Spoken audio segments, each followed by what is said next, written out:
네, 이제 6번에서 9번까지 한번 해설을 해 보려고 하는데요.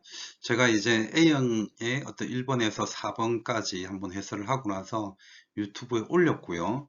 그 다음에 이제 이거 작업을 하는 동안에 이제 메일이 와서 한번 봤더니 저를 굉장히 좀 기쁘게 하는 댓글이 달려서 선생님들에게 자랑을 하려고 한번 가지고 와봤습니다. 제가 보통 이런 얘기를 많이 하죠. 시험장에서 문제를 풀다가 안 풀리면 저를 부르세요. 그러면 제가 갑니다. 손오공처럼 네, 분신술을 써서라도 가겠습니다. 이렇게 했는데 정말 이렇게 슉 지나갔다. 이런 표현을 해 주셨습니다. 네, 같은 분 같기도 하고 다른 분 같기도 한데 네, 어쨌든 아이디는 다른데 또 이렇게 약간 비슷한 얘기가 두 개가 왔습니다. 그래서 시험장에서 정말 샘 목소리가 갑자기 들렸어요. 귓가에 속삭이신다던 말이 떠오르고 든든했습니다. 감사해요, 선생님. 이렇게 이제 했는데요.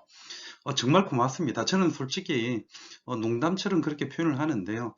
이런 식으로 얘기 소리가 들린다는 것은 그만큼 수업에 집중을 하고 있다는 얘기고요. 자기가 필요한 어떤 생각이 막 이렇게 머릿속을 뒤집어서 막 찾아갔을 때 그 수업에서 들었던 얘기, 장면 이런 게 결합이 되면서 실제로 네, 들리는 느낌을 가지는 거죠. 그래서 이거는 뭐 제가 특별한 능력을 가졌다기보다는 이것이 느껴지시는 분의 특별한 능력이죠. 그만큼 이제 기억을 잘 해주셨다는 얘기인데요.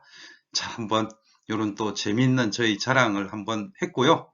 자, 6번에서 9번까지 한번 해설 들어가도록 하겠습니다. 자, 이제 6번에서 9번까지 문제는 역시 그렇게 어려운 부분은 없다고 생각이 듭니다. 특히 이제 이 부분에서도 뭐라고 할까요? 우리 선생님들이 또 서양사 부분에서 굉장히 이제 강함을 보여주셨는데, 그래서 굉장히 좀 기뻤습니다. 일단 이제 A형 6번 같은 경우에는 중국사죠. 보통 이제 동양사라고 저는 표현을 해버리는데요.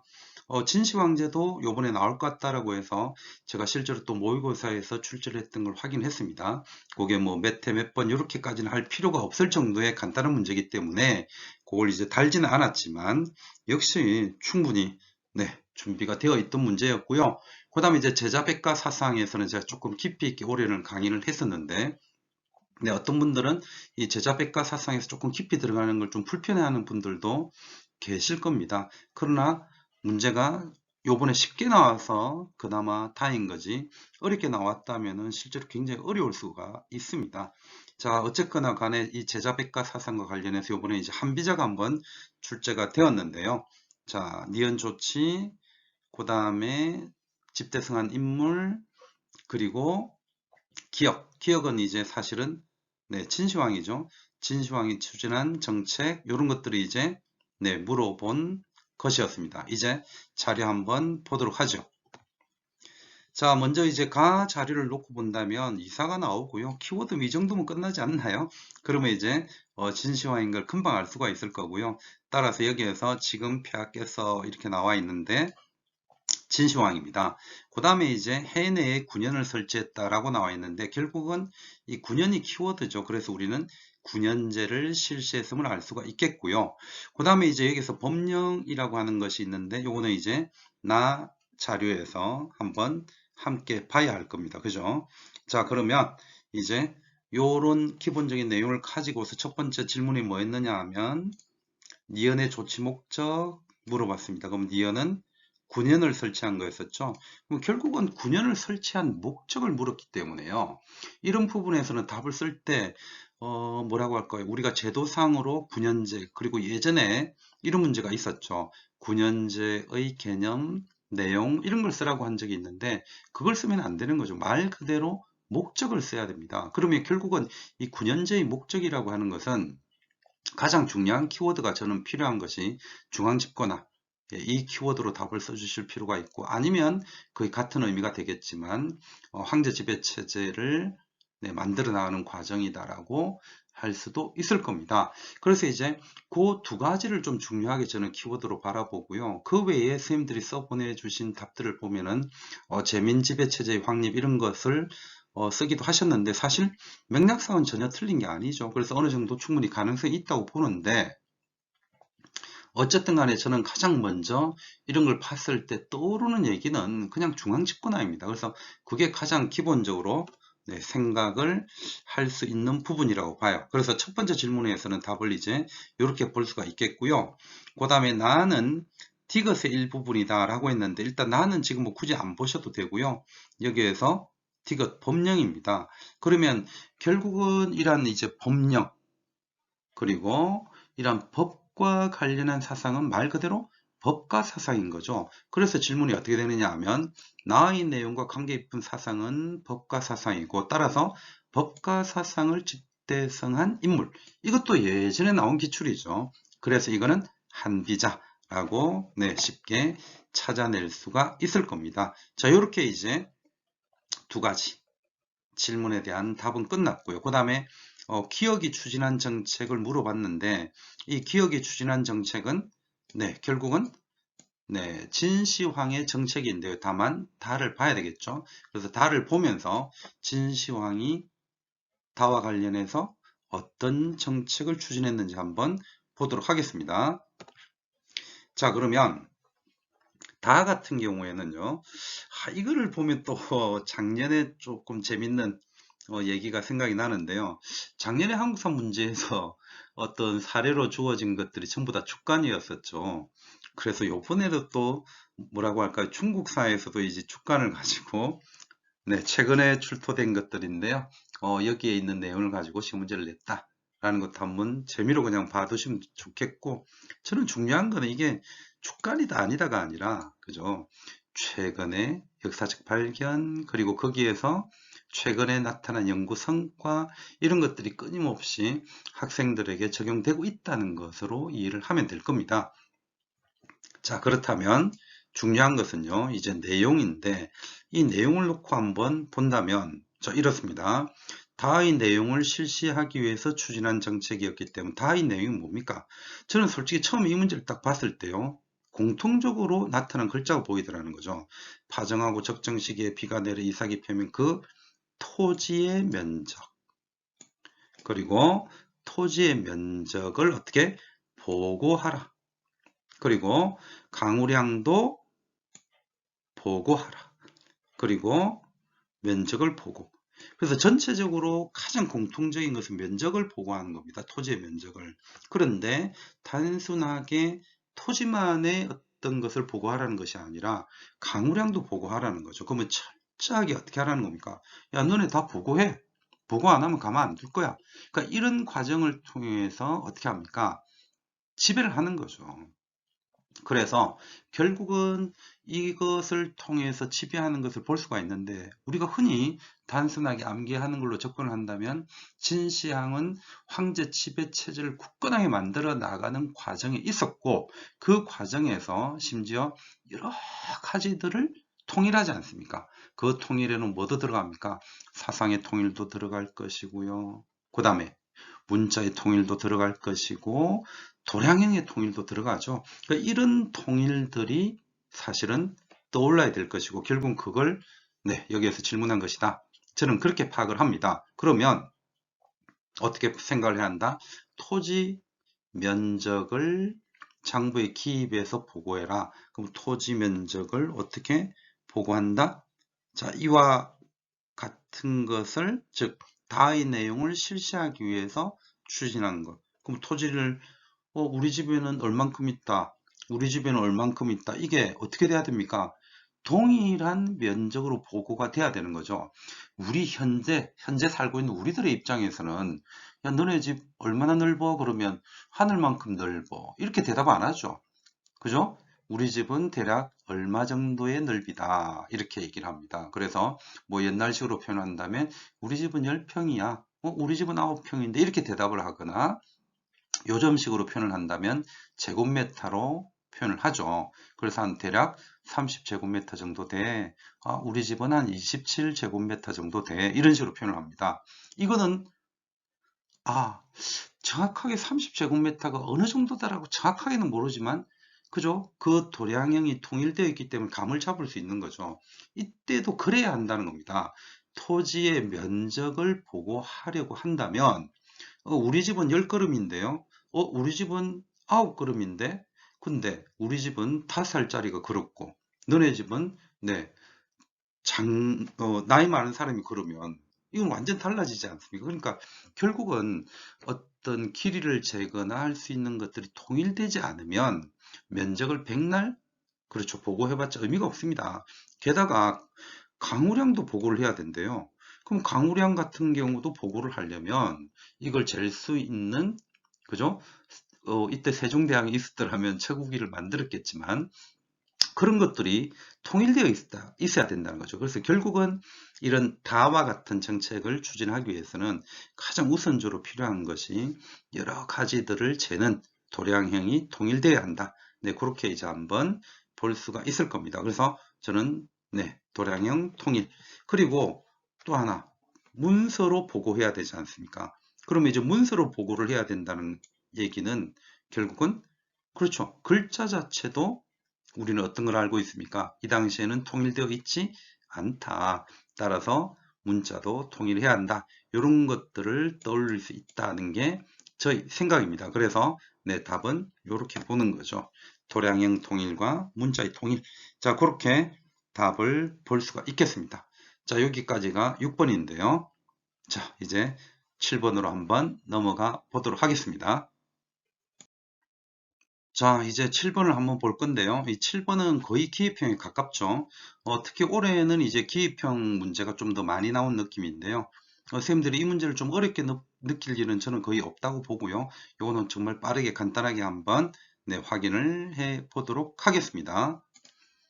자, 그러면 이제 좀 전에 질문의 내용은 이제 선생님들이 좀 보셨을 건데요. 기억에 공통으로 들어갈 기구를 물어봤습니다. 자, 그렇다면 이제 여기에서 이 기억이 뭔지를 좀 확인을 해둘 필요가 있겠죠. 그리고 이제 내용에서는 김종직의 얘기가 보이고요. 그 다음에 이제 출처를 살펴보면은 성종이고요. 그 다음에 이 기억이 혁파되었다는 얘기가 나오죠. 그리고 특히 이 시의 난 이거는 뭐 거의 몇 초 만에 판단이 되는 거죠. 그래서 세조 때 있었던 이 시의 난을 통해서 유양수가 혁파되었다는 사실을 금방 떠올리면 되는 것이고, 그리고 현재 성종 때 다시 이걸 부활시키자는 얘기이기 때문에 이거는 그냥 바로 유양수로 확인을 할 수가 있을 겁니다. 그리고 이제 중요한 것 중에 하나가 뭐냐 하면 이를 다시 설립하자는 게 살인들인데 그들의 의도가 실패하게 된 이유를 물었는데요. 여기에서 약간 답이 갈렸습니다. 일반적으로 유양수는 분명히 부활이 됩니다. 그런데 예전에 기출문제 중에서 조광조 얘기도 있었고요. 일반적으로 조광조 부분에서 조심해야 될 것들이 뭐냐 하면 일반적인 살림의 흐름하고는 약간 다른 부분이 한두 가지 있죠. 그 중에서 이 유양수가 있는데요. 이 조광조 같은 경우에는 일반적으로 사림들이 주장한 유양수 설치를 오히려 반대해 버리죠. 향약도 그런 부분이 있었단 말이에요. 그럼 왜 그러냐라고 했을 때는 결국은 원래 유양수가 가지고 있는 성격이 변해버렸기 때문에 조광조 같은 경우에는 이 유양소를 다시 살려야 한다라는 얘기를 하지 않습니다. 그래서 이 부분에서는 어떻게 보면 그 변질 부분을 묻는 것이고요. 따라서 일반적으로 애초에 유양소라고 하는 것은 우리가 일반적으로 향촌 자치의 개념으로서 설치가 된 것인데 변질되었다. 즉 뭐가 됩니까? 관주도의 기구로 변했기 때문에 조광조는 반대를 했던 측면이 있던 거죠. 그래서 결국 이 유양소의 성격 두 번째 질문에서 이를 다시 설립하자는 정치 세력의 의도가 실패하게 된 이유는 네, 이렇게 유양수가 관주도의 기구로 변질되었기 때문이다 라고 보시면 되겠고요. 이와 유사한 내용들은 얼마든지 저는 답으로 인정받을 수 있다는 게 저희 생각입니다. 자, 그러면 이제 두 번째 내용을 보시면서 질문 한번 또 보도록 하겠습니다. 자, 그러면 이제 니은 문헌의 명칭을 써야 되고 이거는 뭐 거의 기입형의 암기죠. 그 다음에 주관 목적 이렇게 이제 질문을 했는데요. 한번 보실까요? 자, 그러면 나에서 이거는 제가 기출문제에서 아주 강조를 했었던 것이 기억나는데요. 그냥 딴 거 생각하지 말고 김한국이 나오면 무조건 네, 요것을 떠올려야 한다. 이런 얘기를 한 적이 있는데요. 그래서 향약 중에 뭐냐라는 거고 요렇게 이제 추론이 가능하기도 하지만 실제로 이거는 이제 사료를 가지고 온 것이기 때문에요. 말 그대로 빼박이죠. 다른 거는 좀 집어넣기가 힘듭니다. 그래서 이거는 여시항약을 무조건 네, 써줘야만 일단은 답으로서 가능하다라고 봐두시면 됩니다. 그래서 이는 여시항약으로 보시면 되겠고요. 그 다음 끝으로 질문이 뭐냐 하면 가와 나의 주장을 내세운 정치 세력, 이 명칭을 쓰라고는 안 했습니다. 어쨌든 우리는 이 사람들을 사림이라고 부르고 있고 그들이 추구한 목적을 서술하라고 했는데요. 약간 점수를 주기 위한 방법을 썼다는 생각이 듭니다. 즉 뭐냐면 어떤 정치적 목적을 써라, 경제적 목적을 써라, 사회적 목적을 써라, 뭐 문화적으로 이렇게 물을 수도 있는데 그냥 목적을 쓰라고 했단 말이에요. 그래서 결국은 이들은 무엇을 하려고 했느냐? 라는 질문이라고 볼 수가 있겠고, 그럼에도 불구하고 거의 저도 마찬가지입니다. 거의 대부분은 어떤 정치적 목적, 이걸 좀 먼저 떠올릴 수밖에 없다는 생각이 듭니다. 더군다나 주어져 있는 부분이 유향소를 어떻게 합니까? 복설하는 것과 그 다음에 향약을 확대시키자, 세우자, 이런 얘기들을 통해서 유추될 수밖에 없는 것인데요. 결국은 이걸 통해서 향촌자치를 목적으로 한다라고 볼 수가 있겠고, 거기에 이제 답을 쓰는 요령이라고 한다면 이런 것과 관련해서 조금 더 추가를 하는 게 좋죠. 이렇게 이제 향촌자치를 목적으로 하는 것과 더불어서 이들은 강력한 중앙집권화를 반대했고요.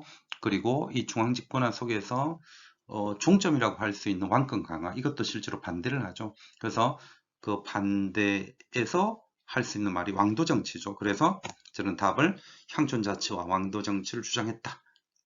네, 이렇게 한번 답을 만들어 봤습니다. 자, 요게 이제 7번에 대한 해설이었고요. 이제 8번으로 한번 넘어가 보도록 하겠습니다. 자, 8번입니다. 우리 쌤들은 이거는 뭐 일말이 흔들림 없이 그냥 답을 바로 딱딱 쓸 수 있었던 그런 내용이죠. 역시 이제 굉장히 많이 강조했었고, 올해는 아마 판서도 어마어마하게 좀 많이 했었던 부분이었습니다. 이 부분은. 그래서 절대로 틀리지 않았고, 아주 이 부분에 대한 또 피드백을 저에게 많이 해주셨습니다. 자, 그러면 이제 질문 자체가, 교환권, 그런 얘기가 들어가 있고, 그 다음에 이제 갈등을 빚은 인물. 그러면 이제 가문서가 뭔지를 좀 판단을 해야 되겠네요. 그죠? 그 다음에 갈등의 이유. 그러니까 써야 할 거는 인물하고 갈등의 이유라는 것을 확인해 두시고요. 그 다음에 공의회. 그 다음에 이제 공의회가 소집된 이유. 솔직히 뭐 소집된 이유나 이들이 무엇을 했느냐 하는 것은 거의 동일하다고 볼 수 있는데요.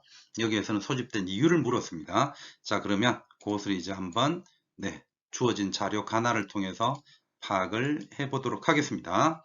자, 먼저 주어져 있는 거는 제가 가 내용 중에서 한 4줄, 5줄 정도만 잘랐는데요.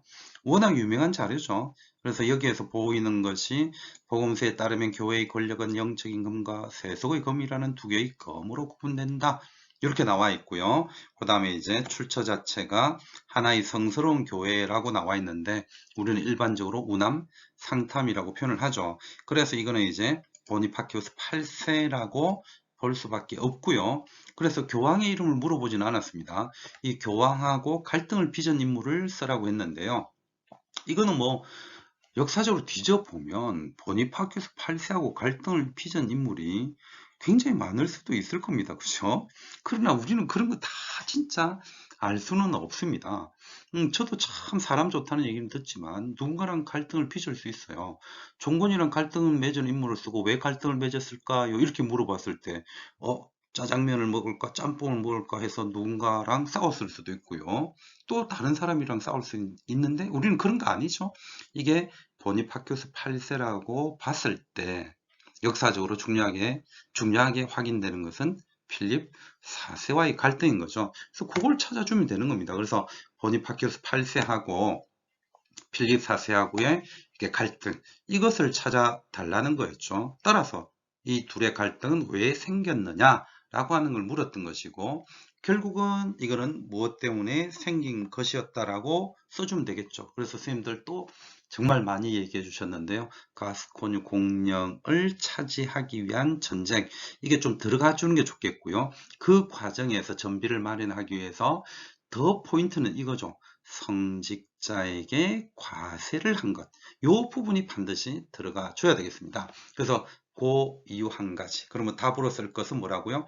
필립 4세가 답으로 써져야 될 것이고, 그 다음에 전비 마련을 위해서 성직자에게 과세한 것. 이 부분을 우리는 조금 중요하게 서술을 해주면 되겠습니다. 자, 이렇게 이제 첫 번째 질문을 한번 해결을 해 봤고요. 그 다음에 이제 공예인데 이거는 그냥 쉬워요. 주어져 있는 자료가 여기에서는 이제 조금 공예주의를 물을 수도 있는데요. 공예, 총회의 소집 권한은 교황에게 속하지 않는다. 이렇게 얘기를 하고 있으면서 교황의 권한을 좀 낮춰가고 있는 거죠. 그래서 조금 더 뒤에 가면 이제 공예주의로 갈 수 있는 그런 내용들이 좀 보이기도 하는데, 저는 이 문제를 어떻게 접근을 했느냐 하면 여기에서 네, 연도로 접근을 했습니다. 물론 이것이 없어도 충분해요. 왜냐하면 이제 보니파큐스 팔스가 나왔고 그 이후의 상황들을 가지고 접근을 할 수 있기 때문에요. 충분히 1414년에 네, 그 열린 공예, 우리는 그렇게 찾을 수가 있겠고, 그래서 콘스탄츠 공예 충분히 답을 낼 수가 있을 겁니다. 그리고 이제 콘스탄츠 공예가 왜 소집되었나요? 이렇게 나와 있는데요. 여기에서는 뭐 직접적으로 나와 있지는 않나요? 저는 있다고 봅니다. 교황직을 놓고 다툰다. 더 확실한 키워드는 뭡니까? 3명의 교황들에게 어쩌죠 이렇게 돼 있지 않습니까? 따라서 이거는 네, 교황이 3명이나 있는 상황인 것이고, 우리는 이것을 교회의 대분열이라고 표현을 합니다. 따라서 이 콘스탄츠 공예는 네, 교회의 대분열을 종식시키는 게 가장 중요한 이유인 거죠. 목적인 거죠. 그래서 교회의 대분열 종식, 이걸 이제 답으로 가장 앞에 먼저 넣어놨고요. 그 다음에 이단을 억압한다거나 교회의 개혁, 이런 것들이 실질적으로 목적이 될 겁니다. 이유가 되겠죠. 그리고 아까 제가 얘기했던 것처럼 여기에서 이유라고 하는 것은 결국은 이 콘스탄츠 공예가 무슨 일을 했느냐라고 질문했을 때도 동일한 답을 하면 됩니다. 즉 교회의 분열을 종식시켰다, 이단을 억압했다, 교회 계획을 도모했다. 일단 간단하게 그렇게 답을 낼 수도 있을 겁니다. 자, 이 문제는 일단 뭐 제가 너무나 강조했고 우리 쌤들이 너무나 편안하게 답을 썼기 때문에요. 이건 역시 이 정도로 한번 마무리를 하고요. 이제 9번으로 또 한번 넘어가 보도록 하겠습니다. 자, 9번 가겠습니다. 자, 이제 9번인데요. 이 9번 문제에서 의외로 사실은 좀 심리적으로 흔들릴 수밖에 없는 문제가 하나 있었습니다. 주제나 이런 것들은 정말 간단한 것이었는데요. 왜 그렇게 흔들렸는지 한번 보도록 하겠습니다. 자, 이제 가 자료가 이렇게 있고요. 우리가 뭐 이용장을 모르는 분 아무도 없을 것이고, 그래서 그 사람의 네, 죽고 나서 뭔가를 쭉 얘기하는 게 나와 있는데요.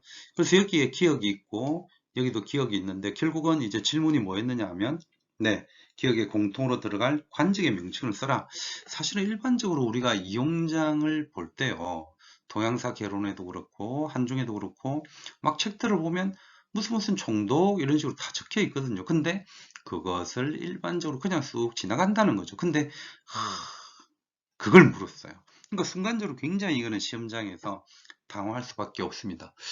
무슨 총독이더라, 무슨 총독이더라, 막 이러다 보니까 이제 불안감이 커지고, 불안감이 커지면 기억이 안 나고, 또 기억이 안 나서 불안감이 커져서 멘탈 무너지는 거죠. 이 하나로 그랬을 가능성이 있는 분들이 조금 있습니다. 자, 중요한 거는 이제 답인데요. 역시 이거는 그냥 직의 총독일 겁니다. 자, 그 다음에요.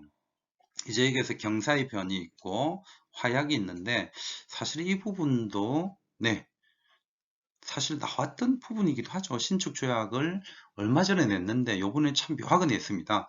그래서 결국은 이 신축조약과 관련한 부분이 왜 맺어졌느냐, 그래서 이 경사의 변이 뭐냐, 이렇게 이제 묻고 있는 건데요. 결국은 서울에서 있었던 변이다, 이렇게 이제 볼 수가 있겠고, 이것이 이제 신축조약임을 충분히 추론을 했다면 뭡니까? 그렇죠. 의화단 운동. 이거를 생각을 할 수가 있죠. 그러면 의화단 운동을 생각을 한다면 결국은 열강들이 북경을 들어가서 다 뽀개버리는 과정들이 있고, 그것을 변이라고 표현했을 거라는 것을 충분히 추론할 수 있다는 게 저희 생각입니다. 다만 여기에서 기억이 안 나는데, 여기에서 이제 멘탈이 흔들리면 뒤에 것에 영향을 준다는 거였죠. 자, 그래서 기억은 직의 총독이었고, 니은은 이것만 주진 않았죠. 나 사료에서 네, 니은은 리얼 중 하나다, 이렇게 이제 표현을 했기 때문에 리얼에서 의화단 운동을 충분히 알 수가 있었습니다. 자, 그렇게 해서 여기에서 물었던 것이 또 뭐냐 하면 니은의 내용을 쓰시오라고 했는데요. 네, 열강의 북경 점령 이렇게 이제 접근이 가능할 것입니다. 그 다음에 이제 뭘 물었느냐 하면 이 디귿 신축 조약의 내용을 쓰라고 했는데요. 여기에서 이제 관제 개편을 쓰라고 했었죠. 우리가 보통 동계론이나 한중에 보면은 이 신축 조약과 관련해서 보통 한 5개 정도가 쭉 언급이 되어 있는데 그 중에서 이제 관제 계획은 하나가 딱 있습니다. 그죠? 그래서 1860년에 북경 조약 이후에 총리하문이 설치가 되었고 그 총리하문 자체가 신축 조약에 의해서 외교부로 바뀐다는 거. 그걸 이제 여기에서 물어본 거죠. 그래서 저는 일단 뭐 해설지 올린 거에는 외교부라고 올려놨는데요. 실제로 이제 요게 책마다 약간 표현하는 게 외무부라고 표현을 할 수도 있다는 것 한번 떠올려 주시면 되겠습니다. 그래서 이 가사료를 통해서 세 가지 질문에 대한 답을 이 정도까지 할 수 있습니다. 자, 된 거죠. 자, 그러면 이제 마지막 질문을 한번 보도록 하죠. 자, 요거는 이제 나 사료인데요. 아까 요 리얼 중에 하나라고 한 게 니은이었기 때문에 의화단 운동 중에 있었던 경사의 변을 그렇게 열강들의 북경 점령, 침입 그런 식으로 한번 서술을 해 볼 수도 있을 거고요. 이게 의화단 운동이라는 것을 왜 쉽게 판단할 수 있습니까? 뒤에 신정 이런 것들이 보였기 때문인 거죠. 자, 그렇게 이제 볼 수가 있겠고요. 미음 부분에서도 약간 이제 오답이 좀 보이는 것 같다. 이게 제 생각인데 지금 이제 철도에서 차관을 빌리려고 하는 거. 자, 그 부분을 여기에서 볼 수 있습니다. 차관. 그래서 이거는 이제 결국은 중간에서 이렇게 여러 가지 내용이 지금 생략되어 있기 때문에 시기가 꽤나 흘러간 것으로 볼 수 있죠. 그래서 네, 의화단에서 신정으로 넘어가는 과정이라면 1900년, 1901년 이제 이렇게 넘어가는 과정이지 않습니까? 그러면서 내용이 쭉 봤을 때 여기까지 왔다는 것은 결국은 이거는 신의 혁명의 첫 출발이라고 볼 수 있는 우창봉기를 우리는 떠올릴 수밖에 없고요. 그 우창봉기 자체가 결국은 뭡니까?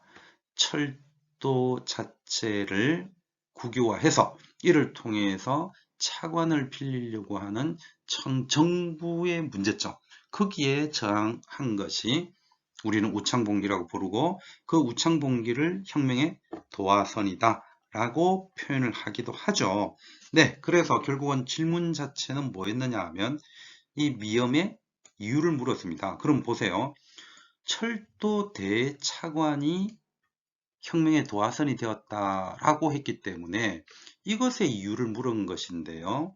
철도를 통해서 차관을 빌리려고 했기 때문이다. 이건 답이 안 된다고 봐야죠.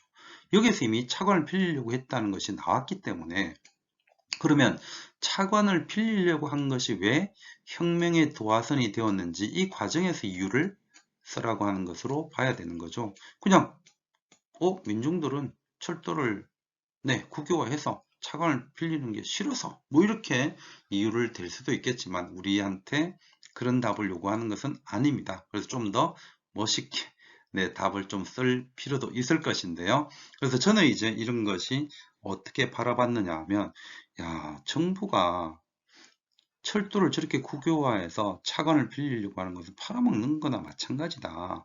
저런 것은 반민족적인 것이다. 우리 그동안 어떻게 우리나라의 이권이 빼앗기지 않도록 싸워왔는데, 그죠? 그런 이권 회수 운동을 벌여왔는데, 이거를 또 저런 식으로 넘기려고 해. 안 돼!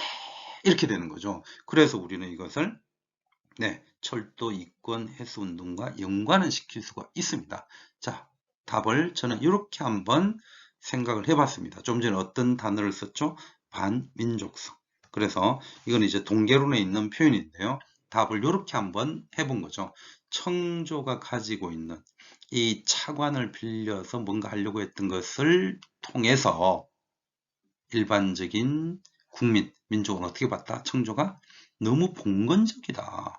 저런 구시대적 발상으로 나를 꾸려간다는 것은 말이 안 된다.